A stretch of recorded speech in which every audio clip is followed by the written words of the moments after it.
From the Bob Mills Weather Center, meteorologist Stephen Nehrenz. Well, stepping back to Monday for a few minutes, of course, with the severe storms that rolled on through, we had several tornado warnings and a few reported tornadoes, now a few confirmations of those.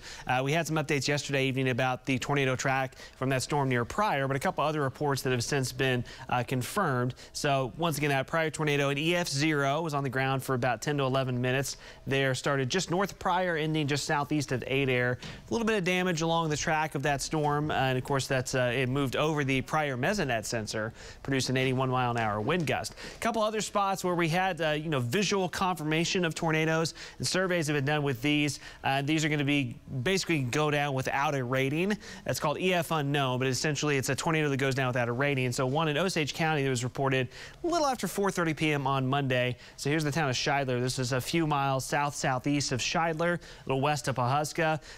There were several visual confirmations of that, but kind of out in open country, didn't do any damage. So that tornado did occur just without any damage. Kind of the same deal with the tornado that was observed just before about 7:30 p.m. Monday, and this was just south of Vian and just west of Sallisaw. One of our storm trackers, Val Castor, was down there and observed this himself. And once again, no damage observed because it appears this was pretty much occurring right over the water, over Kerr Reservoir. So same story, won't go down without a rating essentially, but that tornado did occur. So that's 3 tornadoes from that event on Monday. Of course, now back to much calmer weather, much cooler weather. So we take a look from Tulsa, west side of Tulsa. There's a breeze today.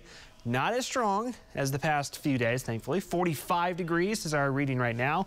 More of a west-southwest breeze. Temperatures across the country, you can tell, again, that same storm system that brought us the severe weather Monday is still producing some severe weather across Georgia and the Florida Panhandle, northern Florida today, with the warm and humid air out ahead of it. 80 degrees in Orlando right now. Now, off of the west coast of the United States, they are in for some big-time problems over the next week, week and a half. Just system after system is going to be moving into the western United States. This is just kind of a wide view on the kind of the jet stream pattern here, and I'm just going to let it roll for about the next week or so, because notice these just keep coming one after another through the weekend, through next week. Of course, this is an area that's been plagued by drought for years, so they need the rain, but this is going to be way too much, and there's going to be a lot of snow in the Sierra Mountain ranges there as well that will eventually cause some downstream flooding. So unfortunately, they're set up for potentially some very major flooding and a lot of portions of California over the next week to week and a half, with that kind of wave of moisture that just continues to roll through. But that's where it's all staying.